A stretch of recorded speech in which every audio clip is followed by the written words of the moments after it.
Kada mano vaikas turi pradėti kalbėti? Ar normalu, kad mano vaikas dar neskaito? Kada skaitymo sutrikimai jau laikomi disleksija? Kada mano vaikas išmoks tarti garsą R? Ką daryti? Mano vaikas nekalba lietuviškai, tik angliškai. Kada pastebimi pirmieji autizmo požymiai? Kaip man išrinkti tinkamą mokyklą savo vaikui? Ar privati mokykla visada geriau nei valstybinė? Kaip teisingai komunikuoti su mokytojais? Kaip ugdyti ateities herojus? Kaip ugdyti ekologinį sąmoningumą? Ką mano vaikas turėtų mokėti iki pradėdamas lankyti mokyklą? O ką, jeigu mano vaikui sunkiai sekasi mokykloje? Kaip ugdyti vaikų emocinį intelektą? Ar vaikai turi eiti į lauką ugdymo metu? Oi, nuo šių klausimų man jau sukasi galva.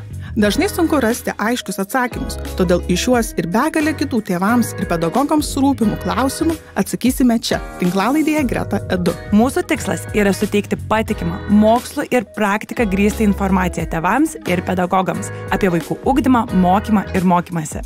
Su jumis laidose diskutuos ir interviu ves mūsų ekspertai. Aš, edukologė, specialioji pedagogė logopedė Greta Gružauskaitė. Ir aš, pradinių klasių mokytoja, edukologė ir holistinio ugdymo tyrėja Brigita Miseliūnaitė.